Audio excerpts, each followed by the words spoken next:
Good morning, good afternoon, everyone. My name is Camilla Coz, and I'm the director of the Migration Policy Institute Europe. And I'd like to welcome you to our briefing on the role of counseling and reintegration support in shaping migrants' return decision. We're joined by 4 speakers today to talk about a report we just released as part of a cooperation with a research and data center at the Dutch Ministry of Justice and Security.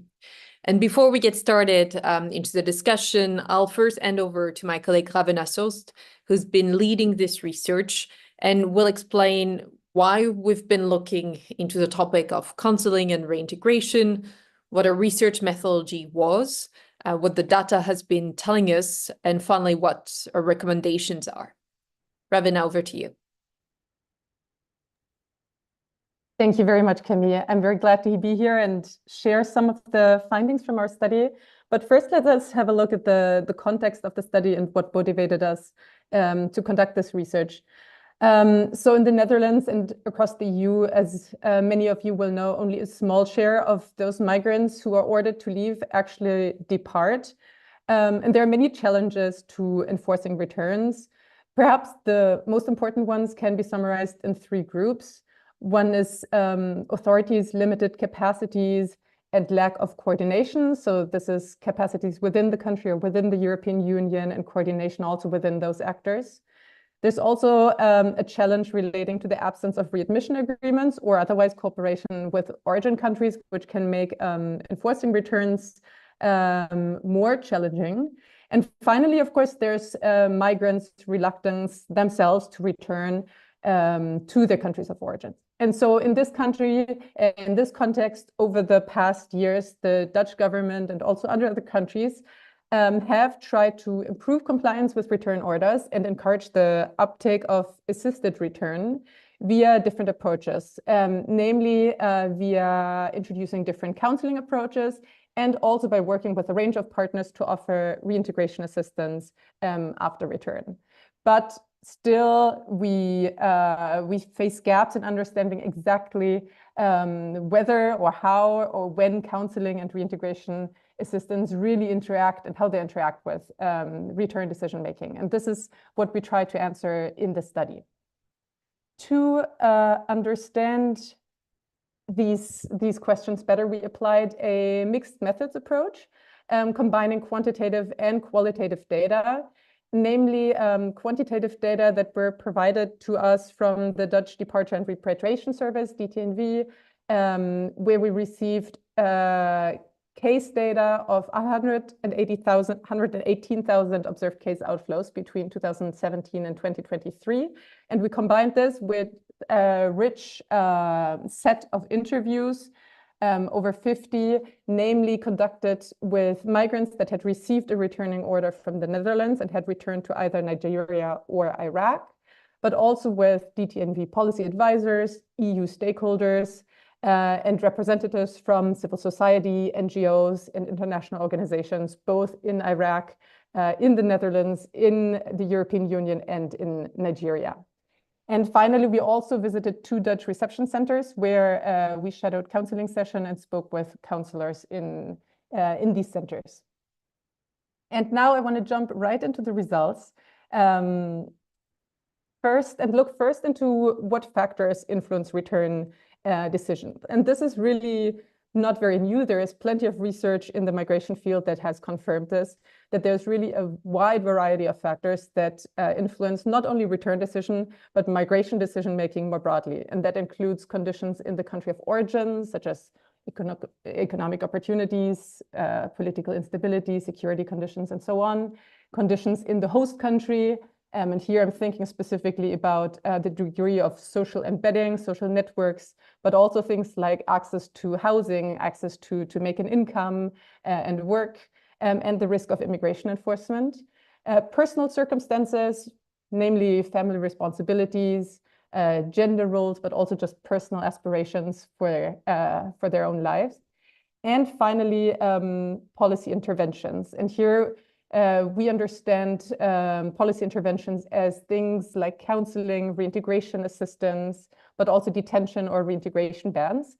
And I think it is important to know upfront here that while we know all of these factors influence return decision-making, it has also been shown already that policy intervention play a relatively minor role compared to all of these other factors that influence return decision-making. But just because it's minor doesn't mean it's not important. And so we wanted to really understand how they're shape the return decision-making process.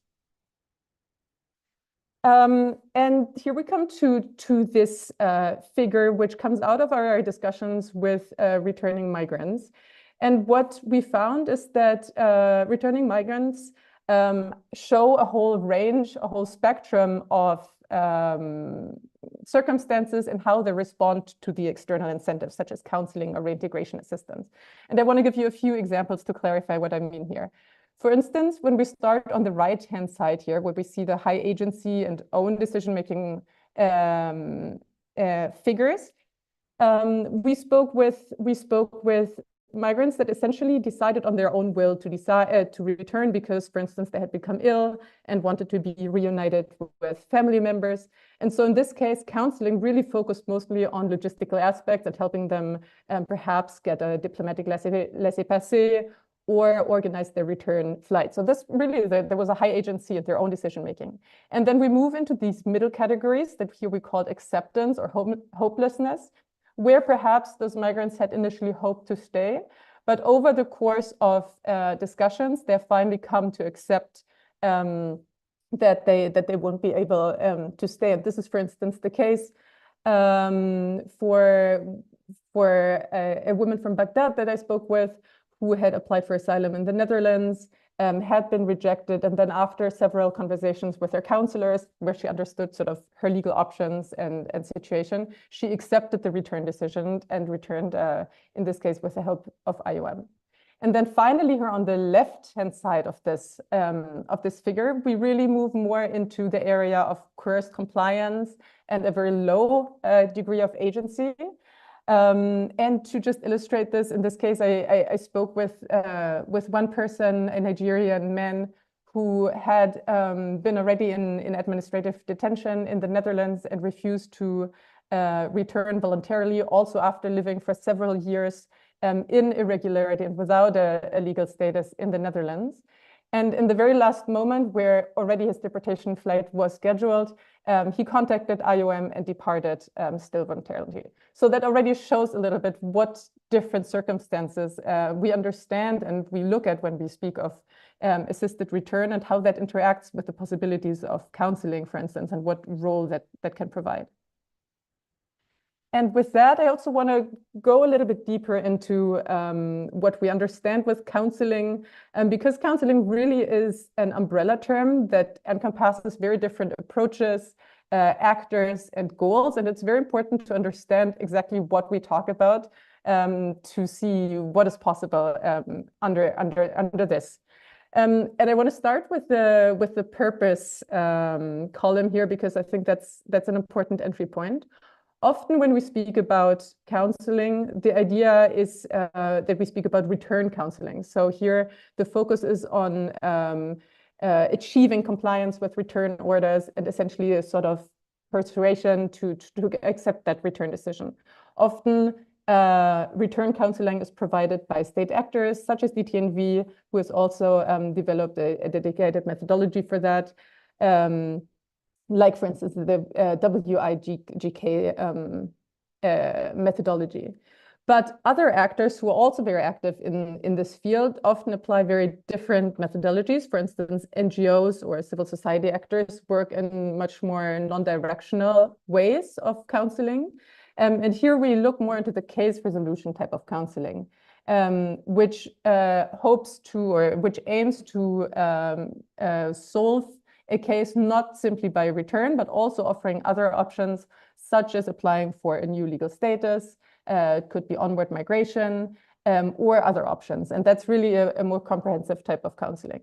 And then finally, counseling also encompasses things like legal counseling, which is this more specific, right? Expert-driven counseling that aims specifically at understanding legal options and explain different next steps and so on.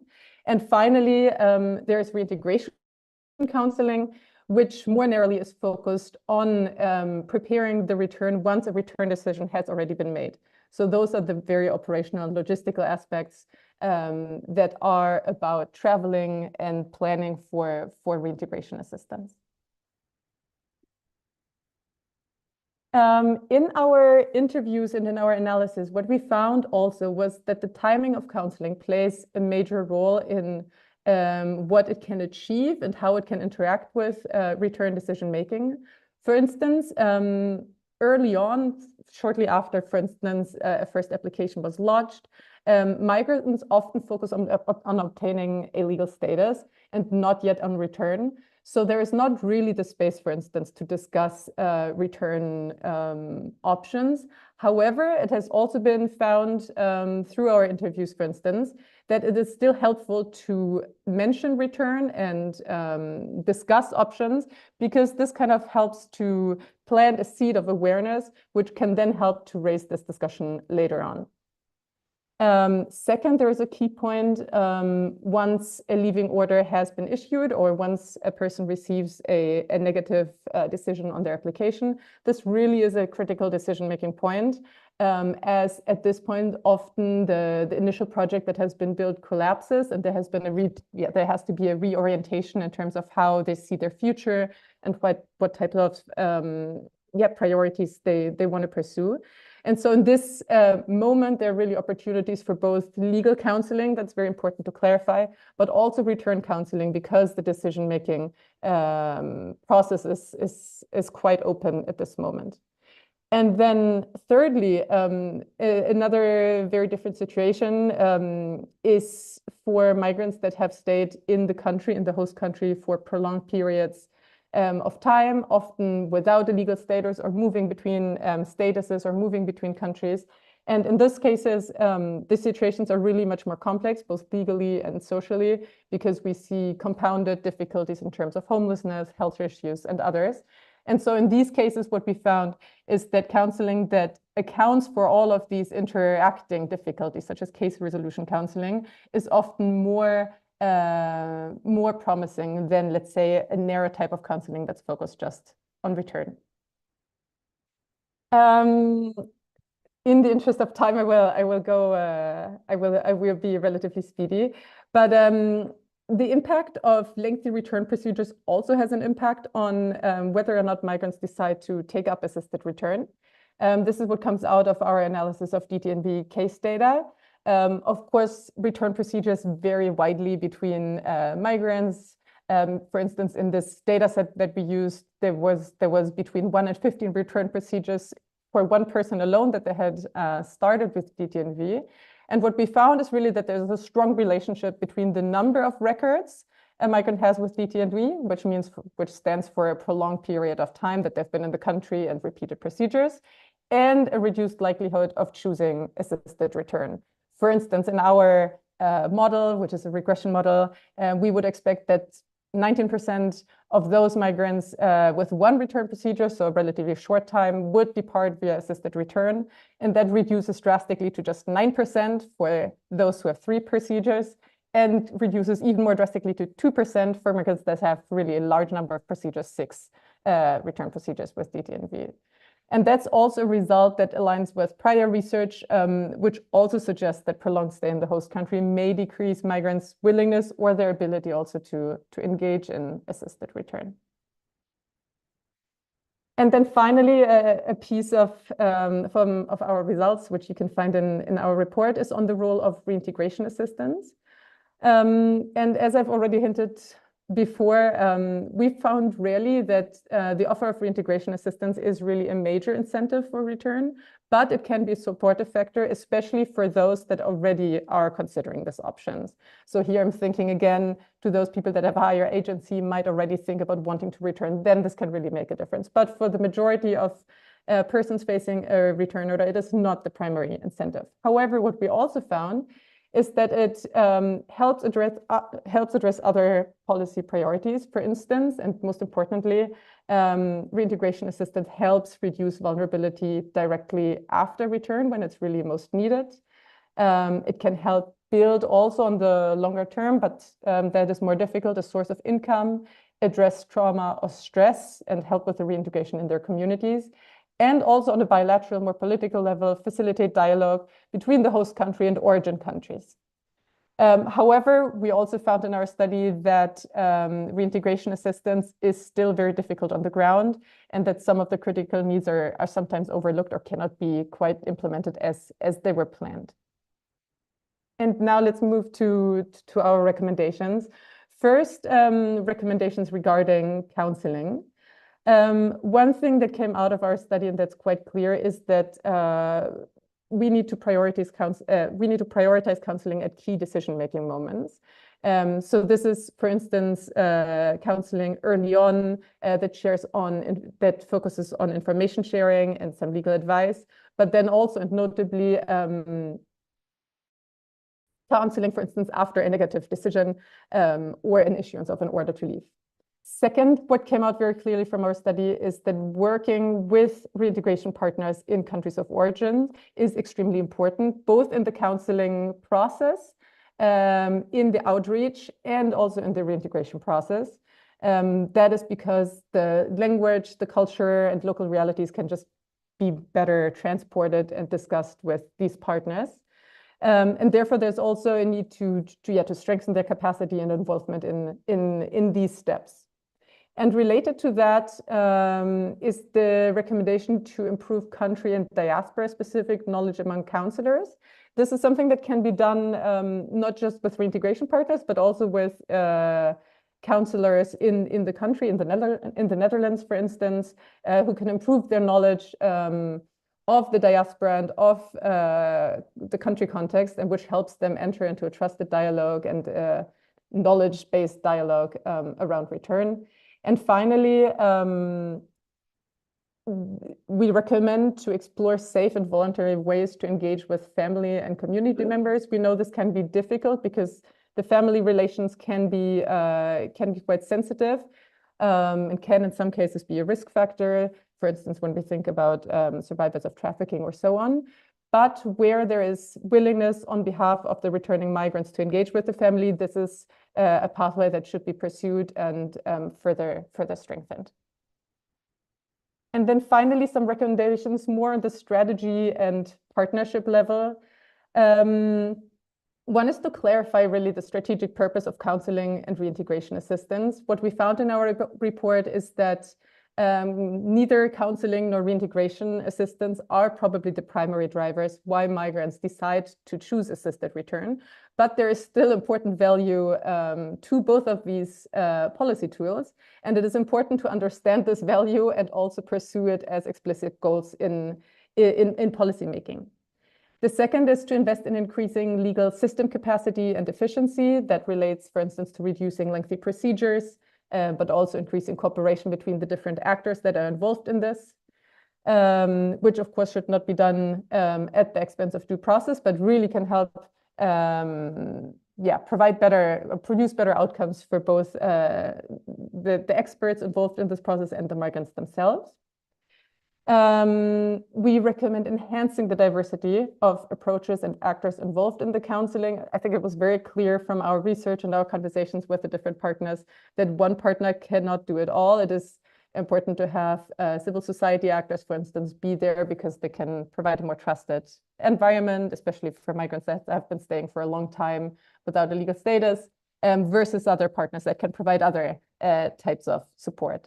And finally, there are some steps toward that goal, but there is still relatively few systematic insight and monitoring of counseling methods and approaches. And to improve that over time, it is really important to feed this back and make this approach, which is really a practice-driven approach, one that is based on evidence and on insights that are gained through continued monitoring and evaluations.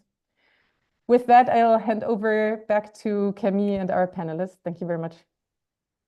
Thank you very much, Ravena, for sharing this overview of a report. And I encourage you to consult it. There is much more, including on all the analysis that we've done, both of the qualitative data, but also of the quantitative data.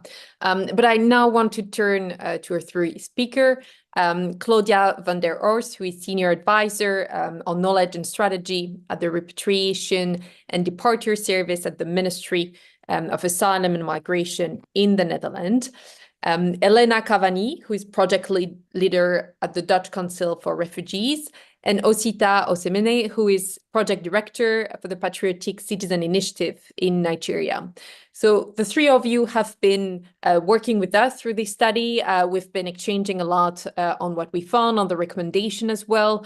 And I'd like to circle back with you on all of this finding, starting with you, Claudia, because as Ravana was mentioning, DTNV has developed its own counseling technique.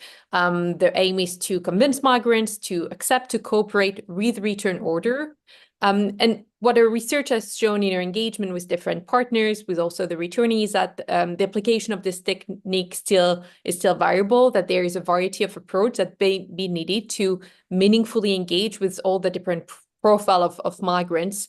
And so from DTNV perspective, I was interested in your take on how you can better account for these different migrant profiles, both in terms of the counseling approach, but also the cooperation with the partners. Yes, thank you, Camille, for this question. First, I think it's worth mentioning that the repatriation service works since the beginning in 2007 with case management and a tailored approach for each case. And we acknowledge that assisted return is the preferred option compared to forced return. And to strengthen our professional practice, we utilize the methodology that's called working within a compulsory framework. And that methodology is developed by the Utrecht University of Applied Sciences. And it is aimed at removing barriers to return as much as possible. And key tools include motivational interviewing techniques and has a strong focus on intercultural communication. With that being said, I think the research highlights several points that helps us improve as an organization. For instance, it highlights that the methodology is currently applied with varying degrees of consistency. It is very essential that the caseworkers, and we call them departure supervisors within our organization, that they are not only well trained in the methodology, but also possess a deeper knowledge of the culture and situations of the migrants and the countries of origin. And this is necessary, as the research shows, to facilitate better conversations. And the findings of this research reinforce our intention to put in more effort in this area. And therefore, we are currently exploring, together with our language and culture specialist, which is a relatively new role within the repatriation service, how to meet this specific need. And I think furthermore, we have to take into account the three primary drivers in migrants' decision-making process. And Ravenna also mentioned the conditions in the country of origin, the family situation, and the social support network in the Netherlands. And I think it's important that the case workers recognize and explicitly address these factors during return counseling sessions. And I think that can be maybe more clearly than sometimes may be the case at present. And also take into account where the person stands on the spectrum of agency, which was good to see that in the presentation earlier on. But of course, at the same time, we acknowledge that as a government organization, we cannot always connect with every target group. And to bridge this gap, we fund NGO projects that provide specialized reintegration support. And therefore, we find it important then, by fostering a diverse landscape of return support alongside the efforts of URP and IOM, we hope to aim to have a more align our services better on for diverse profiles of migrants. So I hope that is maybe not so Thank you very short much, answer on your Claudia. And question. thank you. And I'll just spell out the acronym you referred to. The ERP is the European Union Reintegration Program that's managed by Frontex. I'll turn to you, Elena, because a report, but also previous research found that a trusted environment was key to engage in meaningful conversation on return, and especially with people who've lived for some time without a legal status. Your organization have been involved in this counseling. So from your perspective, what does such counseling look like? And from a civil society angle, what's needed for NGO to be able to provide such care?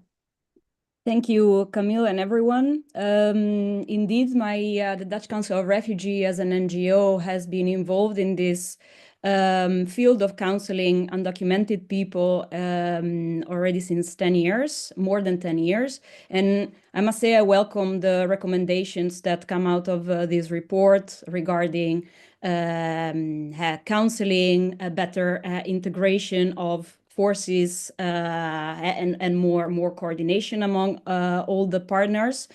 So we're also looking forward to keep thinking together with our partners on how this recommendation can be even more brought in practice. To come to your question, I think that it needs to be a structure and conditions in which the trust and the safety of the client can thrive between the client and the counselor. And in our experience, intensive counseling before departure on an early stage and also after, a very good counseling also after the return are key in order to have an accepted return successful, meaning that is in a safe way and is sustainable and that it's with dignity. There are a number of preconditions that I think is important to name. It is that there must be a legal clarity in the procedure of the client. We do advocate also for stability throughout this process so that someone can have the safety and had the stability to think of the future. And that also the safety of the country of origin needs to be assessed throughout this process.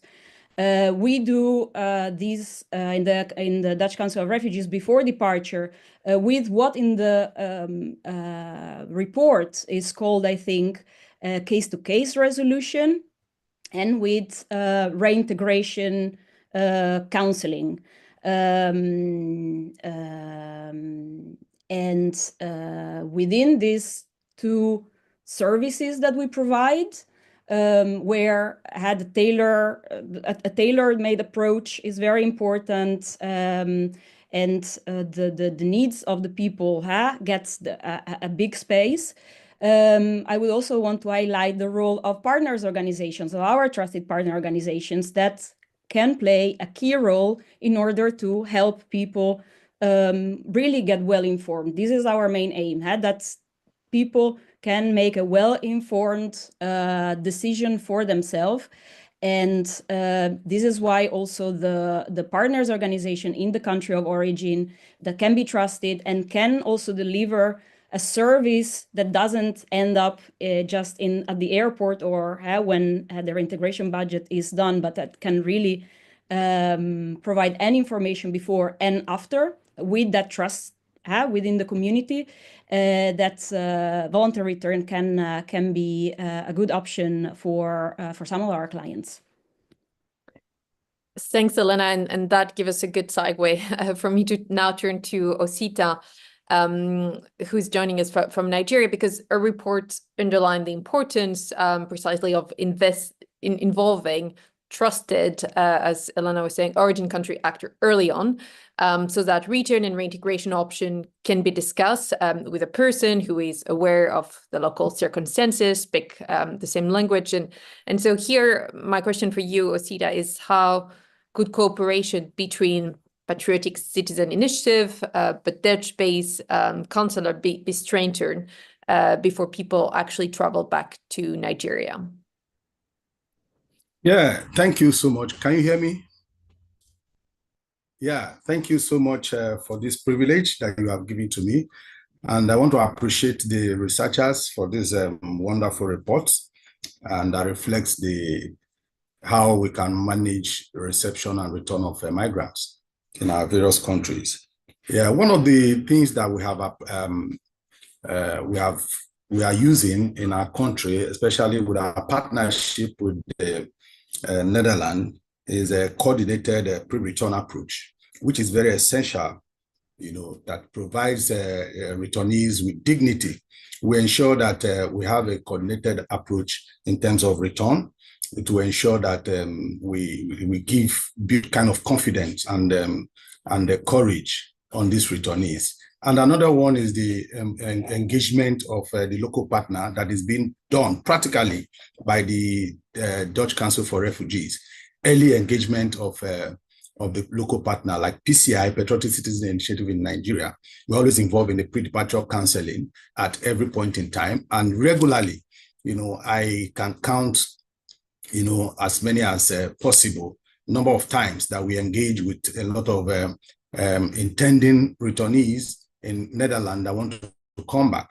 That has also been a very good practice in terms of ensuring that return is dignified, and some of these returnees are able to accept this return. And another thing is the engagement of local partners in Nigeria, which we as an organization, Patriotic Citizen Initiative, have also used it as a tool to ensure that return is a holistic approach. We involve the government, the government at the level of the coordinating agency in Nigeria. We also involve the government at the border, which is the Nigeria Immigration Service, which stays at the airport, to ensure that when returnees come, they are not harassed at the airport, because these are some of the fears that comes among these return migrants when they want to come.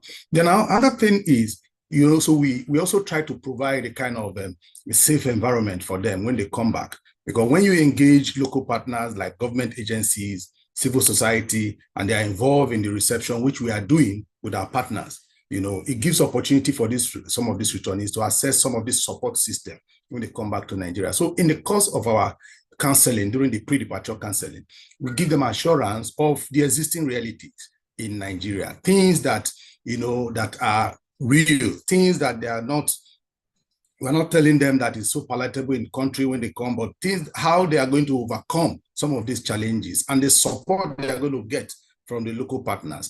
And also we practice what they call follow-up system. We let them know that once they return, they will not be left behind, that there is also an opportunity for the local organizations to link them up to existing opportunities in Nigeria. So these are some of the practices and some of the counseling we provide for them when we are working with our partners in Netherlands. Thank you.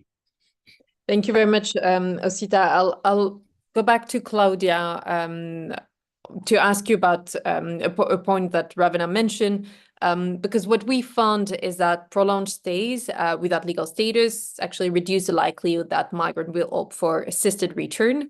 From your perspective, building on the report, but also other work that is ongoing, what could DTNV do to reach people earlier in the procedure while they may be more open to discussing different future options? Yes, thank you. I think it's very good to see in this research that it's important to reach people early on. The question is how early. So Ravana also in her presentation gave a great view on what time and what is appropriate at what time to reach out to people. The repatriation service aims to approach migrants immediately after the first negative decision by the immigration service. And at this stage, the migrant is still awaiting the outcome of the court proceedings. So they are not yet legally removable, but this is the time when we first start our first conversations about return. Because accordingly to our method, our framework, this phase offers time and space for more open and constructive conversation about return. But of course, it could be possible to inform migrants about return options at an earlier stage, which is quite, of course, delicate. How to make that possible. So we are currently exploring the development of a dedicated information platform for migrants, which will bring together all the relevant information related to return. But this initiative is still under development. But that would be an option. And I think finally we invest in close cooperation with the Central Agency of the Reception of Asylum Seekers, the COA. As a reception organization, they have a strong relationship with residents, and they are, I think, well positioned to raise the topic of return with migrants in a very early but also a timely and appropriate manner.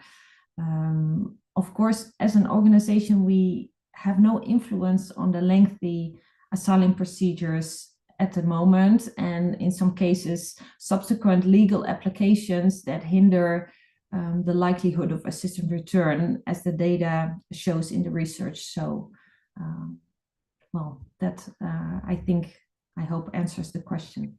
Thanks, Claudia, for this point. And I'll now turn back to you, Elena, because another point we've mentioned and research, and that also is mentioned in our chat with question, is that these return decisions are often shaped by family, by community expectation, not just by individual preferences.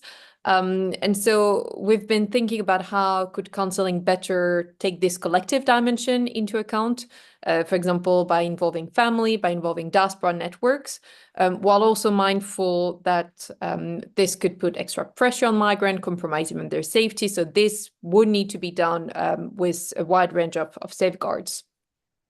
Thank you. Thank you for this question, because it highlights a very key dimension of the counseling. We know that family and networks expectations are key throughout the decision-making process. And we know that without the support of family and networks, return is very challenging due to psychological and practical reasons. We know that shame and stigma play a big role in the communities of origin. Individuals fear the judgment and also to fall out of society. But this is why we do need a lot of space. We would like to take the space to speak at length about these topics in order to build trust, in order to be able to speak about very sensitive topics that not necessarily come in one conversation. And again, the role of partner organizations here are key. And here I would like also to mention that we do look a bit with hesitance towards the new developments of the policies in the field of return with the coming of URP, because we are used to work NGO to NGO with very trusted partners that can give the time to counsel at a very early stage and build the trust with our clients beforehand, and that then we can do the monitoring. Now with URP, many of these pillars are going to how we see that they may be eroded. So we are bracing ourselves to see what will happen. But so far, I can say that the role of partner organizations, and of course also the diaspora community, I would like to mention, which there is always too little investment, I would say, from practitioners and policymakers, so in the country of origin. But from the experience, so there, for example, we can learn a lot also as a Dutch Council of Refugees. But from our experience, the role of partners organizations that are independent from the government, that are rooted in the community, that can give their expertise and time before the departure when is needed, also early on in a stage, and that then with whom we can think of also for the monitoring. That has been so far a very important aspect of the counseling in order to engage family members that are part of actually had a bigger community where the partner organization is or comes from.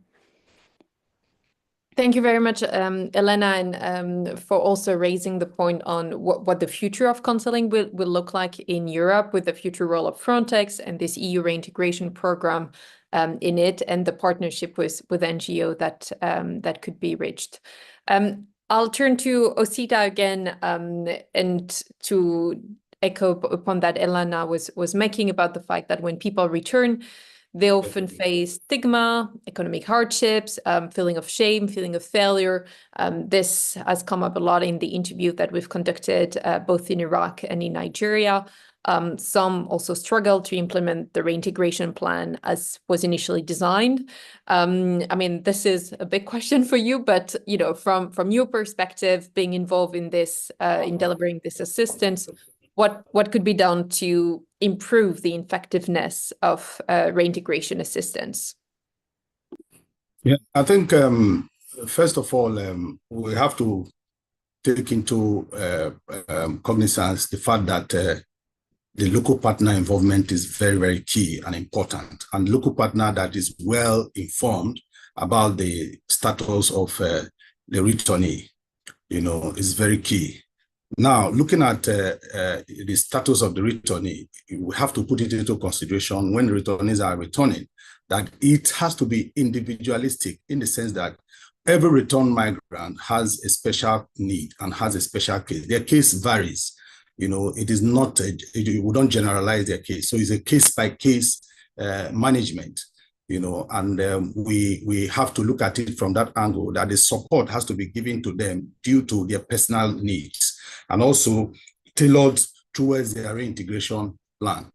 So one of the things we're looking at is how we can best attend to these returnees according to their needs and ensure that we provide them with the necessary supports like the livelihood support, you know, psychosocial support, and involvement of their family and friends, you know, because we have observed that most times some of these returnees get recovered fast through family supports and friends.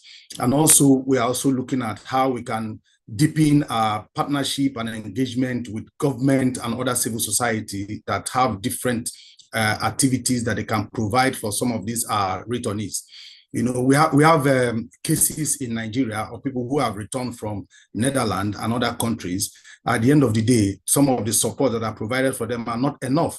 But we, as local partners in Nigeria, we have to look out for other supports, other systems in Nigeria that we can link them up to, so that they can access the support. We have cases of people who have returned and they have accessed some opportunities, and their recovery is faster. So part of the ways we can improve on this is also deepening that partnership, you know, collaboration in Nigeria, and also exchange, you know, a kind of experience sharing among international partners and local partners, visits, you know. We have practiced, Netherlands have visited Nigeria to see how it works in Nigeria. And also PCI have visited Netherlands. You know, we have visited detention centers to interact with some of these returnees to know their plights and their needs. Some of these good practices can be looked upon and see how we can continue to engage in these good practices to improve reintegration supports that are being given to some of these returnees. Thank you. Thank you, Sita, and also for flagging, for pointing the added value of this exchange, the visit of Dutch official in Nigeria and vice versa. I'll now open the floor for question. I saw there was already quite a few. So I'll turn back to you, Osita and Elena. One question we had was on, you know, practical entry point for engagement with diaspora organization. You know, from your perspective, do you have a concrete example of this, and what has been the added value for reintegration for people? Over to you. Shall I go and then you can fill in, Osita? So in our experience, diaspora organizations can be really helpful in approaching people that's maybe interested in return. Is in my experience a less controversial topic than in other networks, and they do have, of course, the tools, the resources, the cultural resources to bring the topic in a constructive way at the service of the person in need. And in this, I have a great example that had taken place last year with Osita when he was here in the Netherlands for a partner exchange, where he has been able to meet the diaspora network in Amsterdam, the diaspora networks, the diaspora organizations, because there is not only just one, and this may lead to great partnerships if there is the space, because of course then it comes to policy and resources, if it's possible then to make this collaboration flourish. But the potential is absolutely there, and I've seen it when Osita was able to meet them. Osita, I'll turn to you now. Yes, like what Lina just mentioned, yes, last year, was it early this year, you know, I was privileged to have a town hall meeting with the Nigerian communities in Netherlands and the different communities, you know, across. You know, we had the opportunity of discussing about the realities in Nigeria and how these realities, you know, can be showcase to our intending return migrants in the Netherlands. And it was very fruitful because a lot of Nigerians were there, and the Nigerian community were able to understand from the point of view and from the way I've explained it to them, and also the way they are going to get involved and support these returnees that are prepared. And after that meeting, I can tell you that we have a lot of volunteers among them that said, okay, because of this meeting and the involvement of the Nigerian community in Netherlands, you know, that they see, you know, they see the truthfulness, you know, and the trust, you know, within the Netherlands and Nigeria. And for that, some of them have spent even 25 years, 20 years, agreed and decided to come. And a lot of them also opted for the fact that they are going to help in the campaign, you know, among the Nigerians there that are suffering or that have not gotten that have been denied asylum. They will let them know the opportunities and the realities in Nigeria, and that they have opportunity to go back to their country. So I think the need for involvement of the Nigerians in diaspora is also very key and is very important. It can help to also improve, you know, the issue of returnees, you know, coming back to Nigeria. Thank you. Thank you, Osita, for this sharing of experience. And now over to Claudia, because there was a question on, you know, whether you could give more details on why counseling exists in the first place. Why has, you know, what have been the motivation of the government of the Netherlands to explore this area, to invest in this area in the past years? Thank you for that question. As I said, we as an organization, we started in 2007, and from that moment on, we always said that assisted return was the preferred option. But assisted return and counseling, I think they go hand in hand, because if you want people to have a tailored approach in each case, and to really find out what is what are the motivation of people to return or not to return, you have to go and meet and have a conversation with the person that is in the chair opposite to you, to understand what makes them tick, what is their motivation, what are their drivers. And so from the beginning on, the repatriation service invested in counseling, but first on they did not have the methodical framework that came later on, and still because the question was, Camille, I forgot the first part of the question. That no worries. The question was, yes, about your motivation to invest in this. So yes. You've answered, unless you want to add something. Yes, and of course also motivation that sometimes assisted return is the only return that we can achieve. So, of course, as a organization, and we have to enforce the Dutch policy that people who cannot have a legal way to stay in the Netherlands must return, but not in all cases forced departure is an option. So if you look at it from that perspective also, it is also important that you always keep in mind that assisted return is one of the main goals. And I think from the first beginning on, it was also from an ethical, humane perspective, but also it's sometimes the only way to achieve return. So I hope that answers the question. Very, very much so. And I have a follow-up question for you, because there were questions in the chat about what exactly DTNV counseling consists in. We go back to it in the report, so I encourage you also to consult the report. But if in a few minutes you can walk us through this. And what does the counseling that DTNV provide consist in? I mean, you refer to the methodology.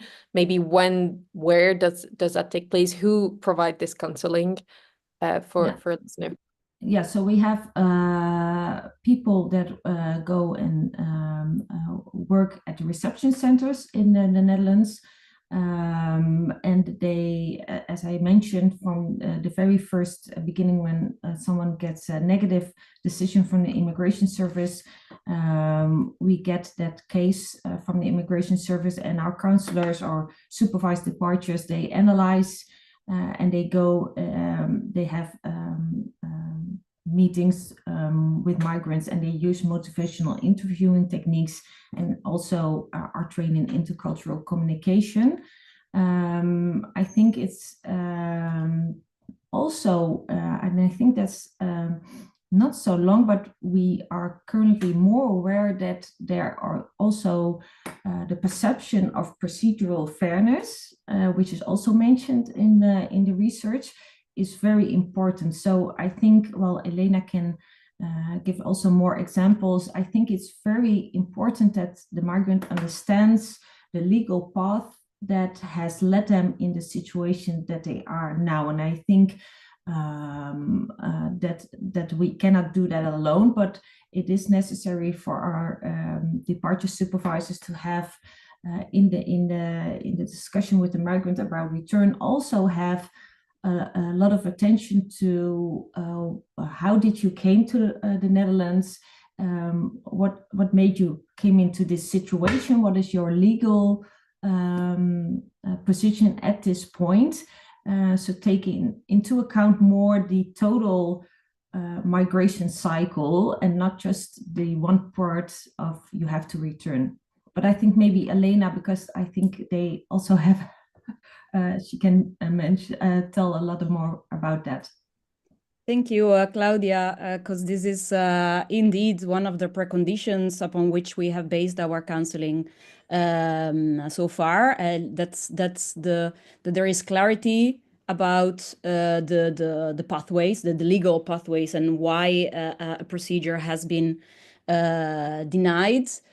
There is a difference between knowing that and accepting that, and this is why counseling is very important. Here I must also, of course, it's going to be a challenge from this year on with the budget cuts that have been done to the legal support of the Dutch Council of Refugees, to see how we can keep up the expectations and the needs of the clients, and how also the counseling, which as well has been eroded from these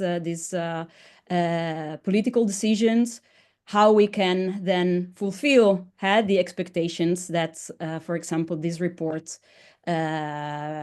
brings us to.